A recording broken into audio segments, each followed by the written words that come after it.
Y estos dos factores que vimos en la cruz los vamos a encontrar al final de la humanidad. Nos encontramos actualmente en un grupo que se llama el Islam. Vamos a analizarlo claramente durante todas estas conferencias, donde es un odio irracional contra los judíos. Desde 1948, que Israel regresó a su tierra, David Ben-Gurión, el primer ministro nombrado de Israel, mandó este recado a las naciones árabes: queremos vivir en paz, queremos estar con ustedes, no hay ningún problema. Y desde el 48 dijo el Islam: no queremos paz. Vino inmediatamente una guerra, el 15 de mayo, 24 horas llegando los judíos, les lanzaron la guerra. El 56 por el canal de Suez, el 65 en la guerra de los 6 días, el 73 en la guerra de Yom Kippur. Y al darse cuenta en 1973 las naciones árabes de que no podían con Israel, porque de una forma milagrosa se sobreponían a los ataques y les ganaban, siendo infinitamente menor su grupo militar, sus tanques y sus aviones que sus enemigos, comenzaron a formar grupos terroristas. Y desde hace más de 75 años, todos los ataques terroristas, sin ninguna excepción en el mundo, han sido por el Islam, por musulmanes radicales que odian a la sociedad occidental, odian al cristianismo, odian los preceptos contenidos en este libro, en las Sagradas Escrituras, de ética, de moral, que a través del judaísmo Dios le entregó al mundo. Y Dios le dijo a Moisés en el monte Sinaí: Moisés, te entrego los 10 mandamientos, ustedes son un pueblo, no son mejor que nadie, no tengo yo preferidos, ni hago acepción de personas, los he escogido para que a través de ustedes envíen este mensaje a las naciones, los principios de conducta, de ética, de moral, para que todo el mundo sepa que hay un Dios que va a juzgar al mundo, y ustedes son los enviados, mis atalayas, con esa comisión. Además de eso, ese pueblo que Dios escogió sacó de entre ellos al que sería el Mesías, porque Jesucristo era judío. Entonces, todos estos principios y todas estas raíces nos explican la razón espiritual, porque políticamente hasta ahorita ningún politólogo, ninguna persona ha podido explicar por qué han sido los judíos el objeto del odio mundial desde hace más de 2000 años. ¿Por qué? ¿Por qué grupos como Madonna y los grupos de música rock y de Metallica y artistas de cine, el ataque siempre es contra la Biblia? ¿Por qué agarran la Biblia y la arrancan y le escupen y le echan sangre enfrente? Madonna se revuelca en el suelo ensangrentada diciendo que Jesús, quién sabe, que está teniendo relaciones con él. ¿Por qué no con Mahoma? ¿Por qué no con Mahatma Gandhi? ¿Por qué no con Zoroastro? ¿Por qué no con ningún otro líder que ha existido religioso? Siempre, siempre el objetivo es el cristianismo. Siempre, siempre, siempre. ¿Por qué en Estados Unidos,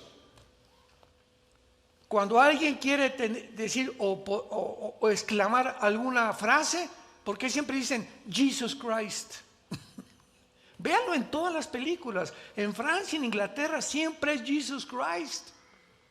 Es como también siempre nos preguntamos, ¿por qué cuando insultamos a alguien, no insultamos a la persona, insultamos a su mamá? Las famosas mentadas. ¿Qué culpa tiene la mamá? ¿Qué culpa tiene la mamá para decirle tal, verdad? ¿Por qué? Porque es el objeto de donde tú veniste y donde yo llegué, las mujeres. Hay un odio contra las mujeres. Y lo vemos en todas las maldiciones en el mundo entero, es contra las mamás. Qué cosa tan irracional, ¿verdad? Todo esto tiene que tener una causa y una explicación. Y en la Biblia lo podemos entender. Durante bastante tiempo el Islam ha argumentado mundialmente, pero de manera engañosa, que los palestinos anhelan una patria, un estado dentro del Estado de Israel, y que Israel los ha oprimido por muchos años. Y hace una semana el colmo de los colmos llegó hasta arriba, cuando el país de Sudáfrica, que no es coincidencia, el presidente de Sudáfrica es íntimo amigo del líder de Hamas. Son compadres. Entonces, esa nación de Sudáfrica demandan ante la Corte Internacional de Justicia en La Haya, en Europa, a Israel por genocidio. La Corte Internacional de Justicia fue formada después de la Segunda Guerra Mundial y son de 15 a 17 jueces de todas partes del mundo. Pues las leyes del genocidio dicen claramente lo siguiente: para que sea genocidio o para que alguien sea culpable de genocidio, de acuerdo a la estipulación de las leyes internacionales de la guerra, tiene que haber la intención previa de liquidar, exterminar algún grupo racial, algún grupo religioso o por fines políticos. Entonces, se le acusa a Israel al entrar a Gaza de genocidio, cuando la intención de ellos jamás ha sido exterminar al pueblo palestino. Entraron y lo anunciaron al mundo: vamos a vengar y a encontrar a esos animales que le sacaron los ojos a los bebés en frente de los papás, que quemaron vivos a las mamás en frente de los papás, que incendiaron, que mataron a más de 200 jóvenes, que se llevaron de rehenes a niños de 8 meses, ancianos de 80 años. Esos animales tenemos que, toda nación tiene el deber de defenderse y de impedir que vuelva a suceder. Esa es la ley y la responsabilidad de cualquier gobierno. Entonces fueron por ellos y anunciaron antes de entrar a Gaza, 2 meses, casi meses, vamos, con periódicos que mandaron por todos y panfletos que los helicópteros derrabaron por todo Gaza: por favor, sálganse y vayan hacia el sur, hacia el norte, hacia Egipto, para que puedan escapar. Ahí Egipto les va a proveer un lugar para el asilo. No queremos matar civiles. Nunca hubo la intención de matar, pero cuando entró el grupo de Hamas a Israel, ellos iban con la intención de no dejar a nadie vivo. No solamente eso, de torturarlos. Niños de 8 meses llegaban con un desatornillador y enfrente de sus papás le sacaron con el desatornillador los ojos a los bebés, mientras los papás estaban amarrados, y los obligaron a presenciar cómo torturaban a los bebés enfrente de ellos. Ni en el Holocausto ni los nazis se ha visto cosa semejante. Nunca en la historia se ha visto tanta crueldad, tanto odio. Eso es genocidio. Y todavía de cínicos. Ahora no somos las víctimas, los acusamos, gracias a Dios. Para no ser el cuento largo, todos ustedes lo saben, la Corte Internacional de Justicia dictaminó antier que no fue genocidio, que no podía llenar las características del genocidio. Le dieron algunas advertencias a Israel, que esto anduviera con más cuidado, etcétera, etcétera. Pero en todas las guerras y revoluciones de la historia ha habido víctimas de civiles. Pero lo han usado, vuelvo a repetir, para inspirar ahora ellos compasión y victimizarse ante el mundo entero. Y lo que tú oyes, lo oíste de los periódicos, lo oíste por acá. Hace poco hicieron una entrevista a todas las manifestaciones que hubo en Francia, en Alemania, y ves, no, desde el río hasta el mar, libertad a los palestinos. Y se acercan los reporteros: oye, ¿tú sabes qué pasó en Palestina en Gaza el 2005? No sé. ¿Y tú sabes que no existe el país de Palestina ni tampoco el nombre palestino? No sé. Entonces, ¿contra quién protestas, cabeza de aguacate? No sé. Oiga, ¿y usted por qué vota por ese candidato? Pues porque está a favor de los pobres. ¿Y no has visto todo lo que ha hecho? No sé, pero me dieron una cachucha y un guante y una bolsa de lonche para que votara por él. Este es el mundo que vivimos, un mundo manipulado. Siempre que ves una manifestación, pregúntales a los que, oye, ¿contra qué estás manifestando? No, chepo. Pues me invitaron a que informara aquí, ¿verdad? Hay un líder, etcétera, etcétera, e igual. Y tú sabes qué hicieron los judíos. O sea, ¿tú tienes odio a los judíos? Pues sí, ¿por qué? Porque son judíos. Jesús, María y el burrito que los acompaña. Vivimos un mundo, abre los ojos, vivimos un mundo irracional. Un mundo de psicópatas, un mundo de locos verdaderamente. Sin embargo, todas estas mentiras, ¿verdad?, han sido aceptadas como verdaderas por millones de personas desinformadas de la verdadera realidad. Yo les suplico, les ruego, les pido que oigan la última serie que acabo de predicar, El caos en el Medio Oriente. Fueron 9 conferencias. La encuentran ustedes en YouTube.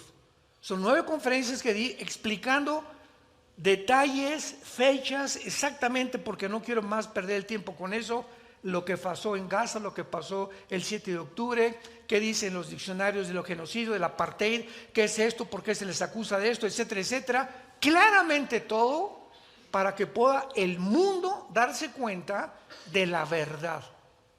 Y ustedes como cristianos, abran los ojos y no te dejes llevar por tu amigo en la secundaria o de la preparatoria o tu amigo médico que no saben nada ni siquiera de lo que están hablando. No, sí es cierto, los judíos y esto y el otro y por aquí y por allá. Cállate la boca. ¿Sabes los antecedentes que hay detrás de todo esto? Antes de poder ni siquiera expresar tu opinión. Abstengámonos de hablar barbaridades cuando ni siquiera tenemos el conocimiento claro de los verdaderos acontecimientos. ¿De dónde viene realmente toda esta mala información que continúa engañando a millones de personas en el mundo de los medios masivos de comunicación? ¿De dónde tuviste esto? Lo que dijo CNN, lo que dijo la charrita del cuadrante, lo que dice esta estación, lo que me dijo mi maestro, lo que me dijo mi amigo de la secundaria y mi preparatoria. Y esto es a lo que yo me enfrenté hace 48 años. Tengo 48 años de predicar el Evangelio. Yo antes de predicar el Evangelio era ateo en mi juventud, pertenecía al Partido Comunista Mexicano, convencido totalmente de la dialéctica materialista hegeliana, de la dialéctica de Marx, etcétera, etcétera. Cuando por primera vez me confrontó un cristiano y me dice, ¿tú sabes realmente quién era el Che Guevara que tienes arriba de tu cuarto? ¿Tú sabes realmente que ninguna revolución armada mediante el comunismo puede funcionar? Porque Lenin dijo que la única forma en que el comunismo avanzara es a través de la eliminación de más de la tercera parte de cualquier población y de matarlos de hambre, e impedir que estudiaran. ¿Tú sabes todo eso? No, le dije, pues no. Le dije, entonces, ¿por qué estás aquí? ¿Por qué te proclamas comunista? ¿Que no sabes que las bases del comunismo es número 1, el ateísmo, el humanismo y el darwinianismo? Así que tú tienes que, para ser comunista, tú tienes en primer lugar negar que existe Dios. Número 2, tienes que creer que el hombre es el único capaz de solucionar los problemas que existen actualmente. Y número 3, no puedes creer en la resurrección, ni en la Biblia, ni en Jesucristo, ni que hay vida después de la vida. Que al morir te vas al polvo y como un animal, como un insecto, ahí quedas y no se acabó, y se acabó todo. Yo te pregunto, me dijo una vez un maestro que me confrontó y me comenzó a cuestionar, y comencé yo a cuestionarme también. ¿Tú crees que vas a acabar y no hay ningún infierno ni nada? Pues vamos a portarnos mal, dijo. ¿Para qué le soy fiel a mi esposa? ¿Para qué soy decente? ¿Para qué soy honesto? Si el que no tranza no avanza, el que no se vende no puede progresar en esta vida. Pues entonces vamos, ¿para qué nos cuidamos y para qué vamos a portarnos como los animales? Y todo eso me hizo reflexionar, hasta que mi hermano Alejandro llegó y me presentó el Evangelio. Comencé a leer el Evangelio de Juan, caí de rodillas llorando y le pedí perdón a Dios de las estupideces que me habían enseñado y que nunca me había yo detenido, honesta y sinceramente, a poder cuestionarlas ni a preguntarme por mi orgullo intelectual, porque me creía muy orgulloso, muy intelectual. En esa época, si eras comunista, eras intelectual, eras cristiano, eras un tonto, porque así nos tachaban: los cristianos son unos tontos. Veamos nosotros que podemos argumentar y concluir que así como en las generaciones anteriores fueron engañadas, todas las generaciones han sido engañadas con diferentes ideologías. Por ejemplo, el siglo XX pasado fue engañado principalmente con el ateísmo y con el comunismo. Nunca en la historia, señores maestros que nos acompañan y que nos escuchan, historiadores, paleontólogos y antropólogos que nos escuchan, nunca en la historia ha habido un siglo con tantos ateos como el siglo pasado. Jean-Paul Sartre, Bertrand Russell, Sam Harris, Richard Hawkins, todos invadieron las universidades de Harvard, de Yale, de Oxford, aquí en México, la UNAM, el Politécnico. Todo el siglo pasado era un ateísmo impresionante que entró como un veneno a la sociedad. Y fue precisamente en los 70 del año pasado cuando nosotros nos convertimos y comenzamos yo comencé a investigar, ¿verdad?, realmente las filosofías, y comenzamos a hacer desayunos desafiando la intelectualidad del comunismo, del humanismo, del darwinianismo, en desayunos en el Hotel María Isabel Sheraton. Y de repente los desayunos eran la filosofía del comunismo, se llenaba el desayuno. La verdad de la psicología y el darwinianismo en comparación con la Biblia, se nos llenaban los desayunos. Y comenzamos a retar a los maestros, a los historiadores, a los físicos, matemáticos, a científicos en la Biblia, que estaban absortos. Oye, es que yo nunca supe que esto estaba en la Biblia. ¡Qué barbaridad! Aquí está de veras. Oye, increíble. Comenzamos a propagar una información de la que no estaba el mundo, hablo de México, consciente. ¿Cómo es posible que la Biblia tenga más evidencias científicas, genéticas, biológicas, antropológicas, paleontológicas, de que venimos de una pareja a de que venimos de una amiba? ¿Cómo es posible que haya más evidencias de la existencia de Dios que negar la existencia de Dios? Y causamos, ¿verdad?, en los 70s, 80s una revolución en México. Y seguimos estudiando y seguimos demostrando claramente, porque la ignorancia de las Sagradas Escrituras viene de ¿dónde? Es un libro, tiene muchos errores. Ven para aquí, para acá, cabeza de cacahuate. A ver, ¿ya la leíste? Sí. A ver, ¿qué dice Eclesiastés? ¿Qué dice? ¿Ya leíste los Salmos? Ya leí toda la Biblia. ¿De veras? ¿Qué dice el Apocalipsis? ¿Qué sabes de profecías? ¿De dónde sacas que tiene muchos errores? Me lo dijo mi maestro. Me lo dijo mi papá. Y tú no has podido responsablemente investigar lo que tú escuchas. ¿Has podido corroborar? ¿Te has enfrentado a decir, ¿será cierto lo que me está llegando a mis oídos? Ven a la palabra, dice el Señor, acércate a mí y me buscarás con todo tu corazón y me vas a encontrar.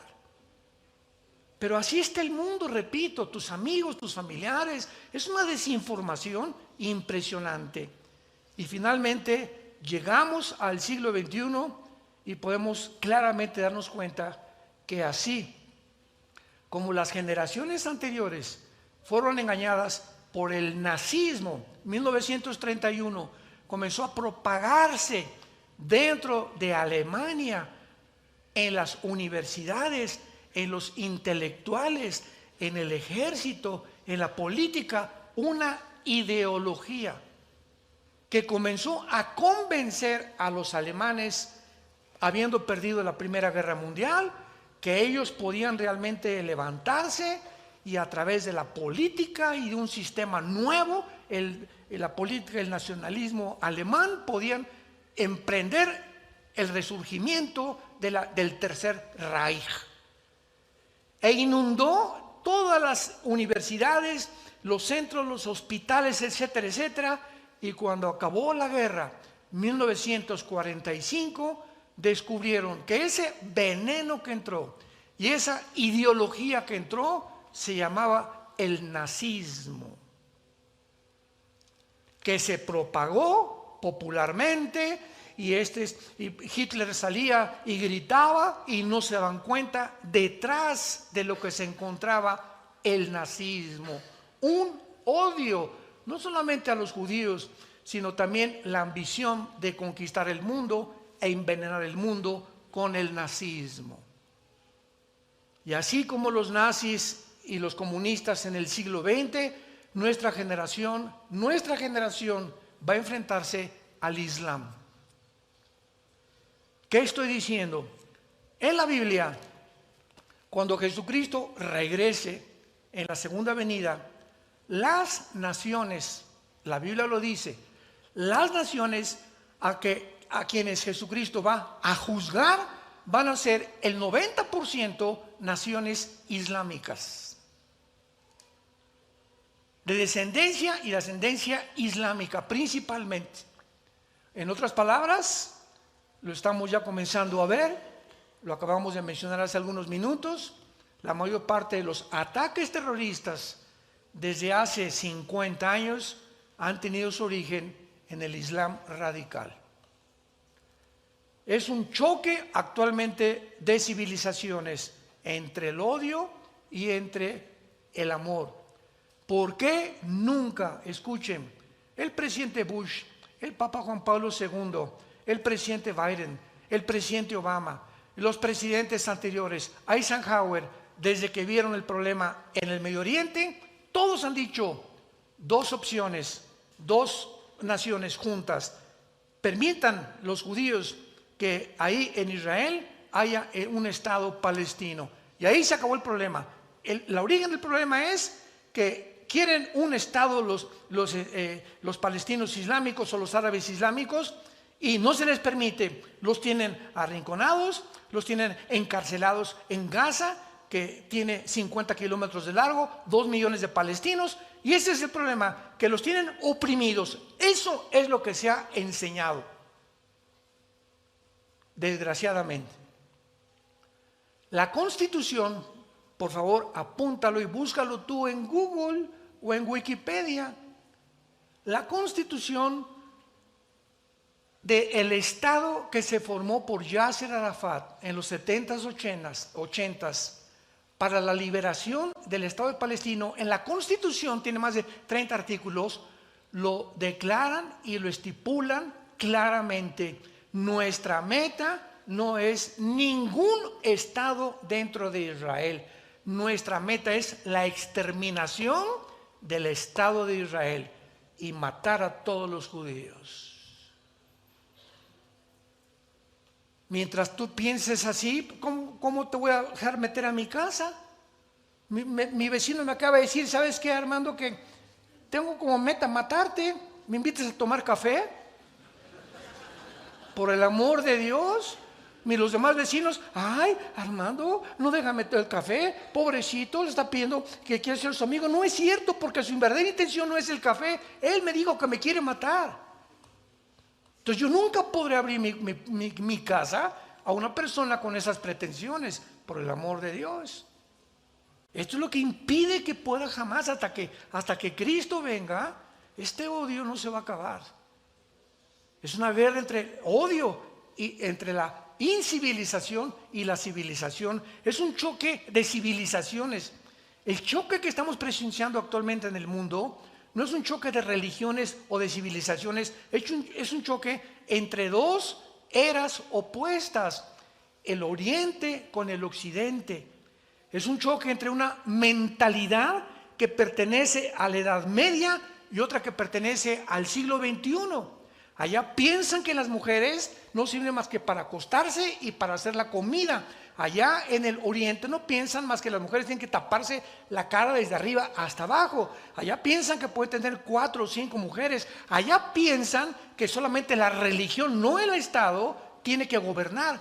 Es un choque de la Edad Media. Allá en el Oriente piensan, aman la muerte. Nosotros amamos la vida en el Occidente. O sea, para ellos ponerse bombas y aventarse y matar a 15, 30, 50 personas, lo están esperando 72 vírgenes en el cielo con Alá. Ellos aman la muerte, quieren morir. ¿Cómo puedes enfrentarte a algo a alguien, un enemigo que ama morir, que está esperando que realmente puedan morir por causa sagrada del Corán? Es un choque entre la civilización y el atraso, y lo civilizado y lo primitivo, entre la barbarie y la racionalidad. Vemos lo que hicieron ahí el 7 de octubre, fue una barbarie. Es un choque entre la libertad y la opresión, entre la democracia y el totalitarismo. Por causa de que Israel es la única nación en el Medio Oriente, es la única democrática, dicen los musulmanes, estos no tienen ni nuestras tradiciones, ni nuestra cultura, ni nuestra religión, ni nuestra percepción del mundo, ni nuestra cosmovisión. No pueden vivir en medio de nosotros. Tenemos que echarlos al Mediterráneo. Jamás lo vamos a aceptar en medio de nosotros, porque son diferentes a nosotros. ¿Saben cómo se llama eso? Racismo. Racismo puro. La ONU, la Organización de las Naciones Unidas, está en contra del racismo. Es un choque entre los derechos humanos y la violación de estos derechos, entre quienes tratan a las mujeres como bestias y entre quienes las tratan como seres humanos. Es un choque impresionante al que el mundo ha llegado, entre dos hemisferios que pensamos completamente diferente. Y para entender todo esto, tenemos que entenderlos a ellos. Este fue el error más grande de Estados Unidos, de Norteamérica, principalmente el 11 de septiembre del año 2001, cuando 19 terroristas musulmanes se subieron a 4 aviones comerciales y se lanzaron contra las Torres Gemelas. Uno iba otro contra el Pentágono, otro iba contra la Casa Blanca, pero cayó en Pensilvania porque los tripulantes impidieron finalmente que los terroristas llegaran a la Casa Blanca. Y desde ese tiempo el presidente Bush ideó algo, George Bush hijo, y dijo, ya nos dimos cuenta que el Islam nos odia, que van a hacer lo imposible por acabar con la cultura occidental. Y ahora pues vamos a declarar la guerra al terrorismo y vamos a tratar de convertirlos a nuestras democracias y a nuestra cultura. Un error gravísimo. Nunca, nunca, nunca estas naciones, ¿verdad?, monárquicas, que son gobernadas casi siempre por reyes y por dictadores, nunca van a pensar como nosotros. Y cuando nosotros queremos forzar a alguien de otra cultura, de otra tradición, de otra religión, que piense como nosotros, va a haber un choque, va a haber una confrontación, va a haber tensión. Y desde principios de este siglo, esta tensión ha ido en aumento, en aumento, en aumento, hasta que vamos a llegar a una tercera guerra mundial entre el Islam y el Occidente. La guerra del Armagedón es lo que es: las naciones musulmanas, las naciones islámicas en contra de las naciones occidentales. Fueron los musulmanes, pues, los que comenzaron el choque de civilizaciones cuando dividieron a la gente en musulmanes y los que no son, porque el Corán, el libro sagrado del Islam, dice así: el que no sea musulmán, mátenlo. O se convierten y se les llama infieles. Infieles son judíos y cristianos. La ley que ellos tienen es la ley Sharia. Y en esta ley claramente lo estipulan los sutras. En lugar de versículos como tenemos en la Biblia, el Corán tiene sutras. Y en los sutras lo establece claramente. Entonces, cuando están una civilización como ellos, una ideología como ellos, que ama la muerte, que tienen un odio que es indescriptible en contra de todos los occidentales, principalmente judíos y cristianos, no se puede traer la paz. Entonces ellos quieren finalmente establecer el califato, la ley Sharia, en primer lugar en el Medio Oriente, como lo intentó el grupo terrorista ISIS, que comenzaron a creer que el Medio Oriente iban a ser el Mahdi, el Mesías, que va a ser el anticristo para nosotros, el Salvador supuestamente para ellos. Hasta en su misma escatología y teología, todo le robaron a la Biblia, porque el Islam nació 600 años después del cristianismo. Entonces hay cantidad de cosas que en el Corán tiene que sacaron de la Biblia, como la guerra que vamos a estudiar de Ezequiel 38 y 39, que va a ser la base de esta serie, la amenaza del Islam, porque no hay 2 capítulos en toda la Biblia con tantos detalles que describan claramente la invasión final del Islam en contra del cristianismo, del judaísmo y de las naciones occidentales, como Ezequiel 38 y 39. Cualquier persona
actualmente puede describir la realidad contemporánea que estamos viviendo. O sea, el régimen genocida islámico en Sudán, por ejemplo, el amplio apoyo teológico y emocional musulmán para el asesinato de un musulmán que se convierte. Si un musulmán se convierte, lo matan, o ya no regresa jamás a la familia. Convertirse en un musulmán y abandonar el Islam es para ellos casi pena de muerte. El estado primitivo de los países islámicos, como mantienen a las mujeres, la celebración que hacen de la muerte, etcétera, etcétera. Ahora parece que cuando ya estamos despertando los occidentales ante todo esto que está pasando, podemos ver a una incivilización, un grupo de personas salvajes que ganaron a los nazis, a los bárbaros, a los vikingos, al ejército de Gengis Khan, de Aníbal y de cualquier otro gran líder que tú me puedas mencionar. Estas personas están completamente endemoniadas, porque sabemos que el odio, ¿de dónde viene? De Satanás. Él es el príncipe del odio y de la mentira. Ahora veamos algunas verdades, amenazas del Islam. Millones de personas fueron engañadas por el nazismo, ya lo vimos, y con el comunismo, lo mismo, que siguen ignorando la amenaza del mundo islam actualmente. Hay más de 1.000 millones de musulmanes en el mundo. Y si solo de estos 1.000 millones, escuchen estas estadísticas, si solo el 10% creen en el Islam de Hamás, los talibanes, el régimen de Sudán y la yihad islámica, la invasión de mezquitas en Londres y Hezbollah, es difícil creer que solo 1 de cada 10 musulmanes apoye cualquiera de estas ideologías, lo cual significa un verdadero enemigo de por lo menos 100 millones de personas. En el caso que el 90% del Islam se convirtiera. Síganme con mucho cuidado. Este gran número de seres humanos que tratan de destruir la civilización moderna representan una amenaza sin precedentes. Nunca la civilización había tenido que enfrentarse a un número tan elevado, ni los nazis que pudieran destruirla. Los nazis nunca dijeron, eres nazi o te mato. Simplemente eres judío y te mato. Pero ellos querían conquistar Polonia, Francia, Inglaterra, etcétera, etcétera, pero no imponer la religión, sino el nazismo como una ideología. Por ejemplo, ¿cuál sería entonces la amenaza para los Estados Unidos como nación? Porque ellos tienen dos objetivos aquí en Occidente que destruir. Ellos tienen en su mente, si no destruimos Estados Unidos, no podemos acabar con Israel. Porque hasta este momento Estados Unidos ha ayudado a Israel. Aunque sea hipócritamente como lo hace Joe Biden actualmente, el presidente ayuda más y también ayuda a Israel y así tenemos procesos sin condiciones. Como tú lo quieras describir, está ayudando a Israel todavía. Entonces, para ellos, el Medio Oriente no puede existir hasta que Israel desaparezca. Más ellos saben que el petróleo es el factor común denominador que va a determinar la finalidad de la humanidad, porque el que controla el petróleo, ahorita Rusia controla el 65% del gas que llega a Europa. Por eso Putin amenazó, ¿verdad? Le cierro la llave a Europa y no me la hagan de tos. Me pueden cancelar mis cuentas de SWIFT y mis transferencias internacionales de dinero y me pueden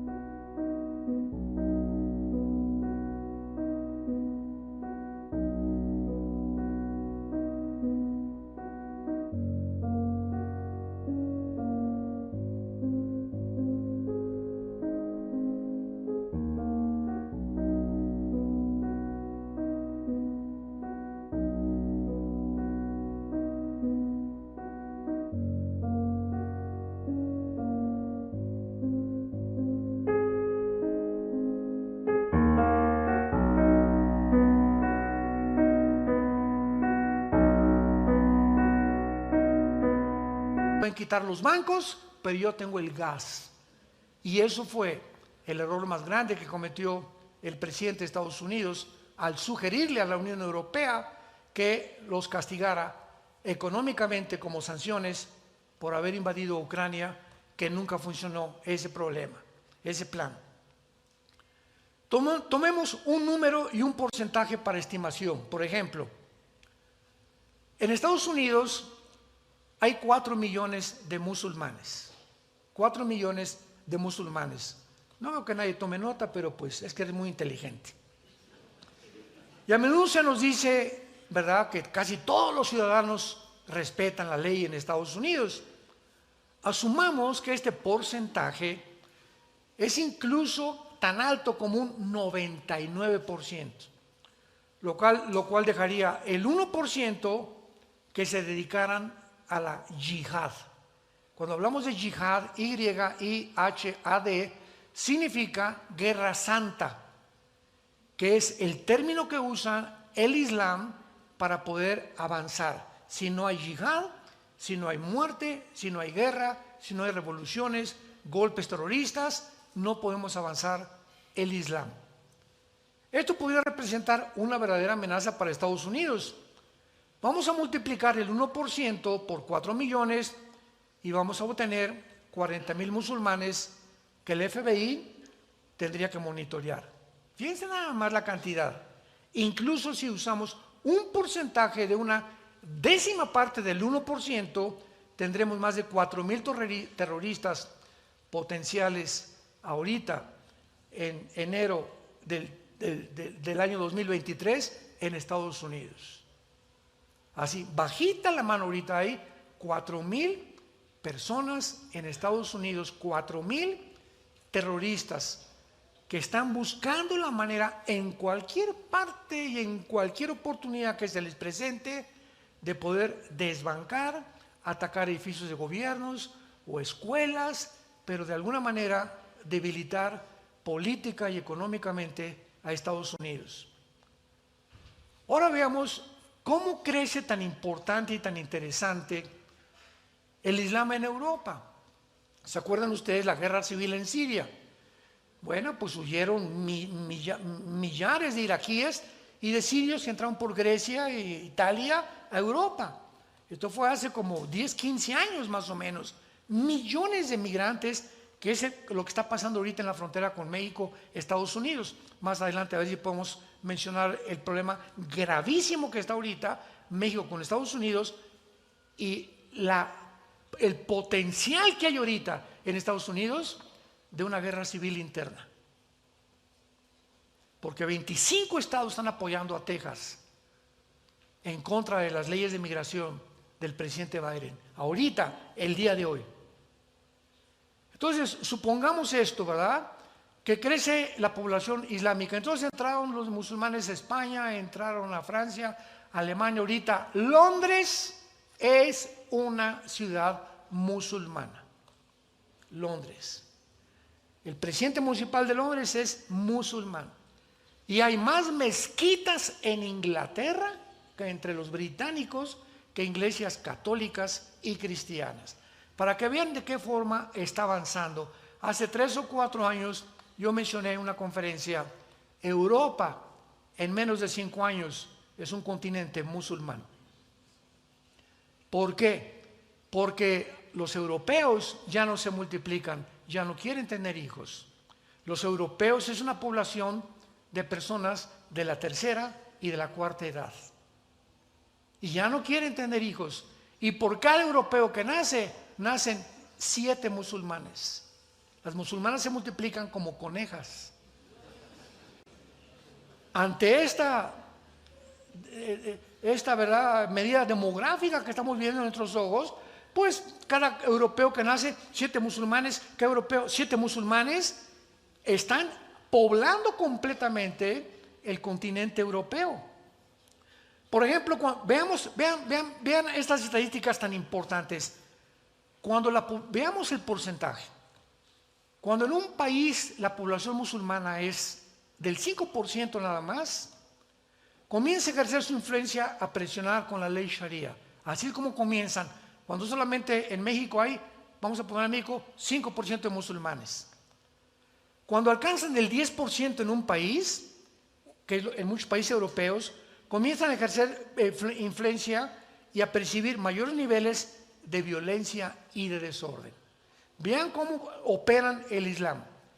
Cuando alcanzan el 20 o el 30% de influencia en un país, comienzan a provocar disturbios callejeros, asaltos a comercios, incendios producidos por la yihad e inclusive bombardeando iglesias. Cuando alcanzan el 40 o el 50% como es Bosnia y en el Líbano, experimentan masacres y ya entran a guerras con milicias.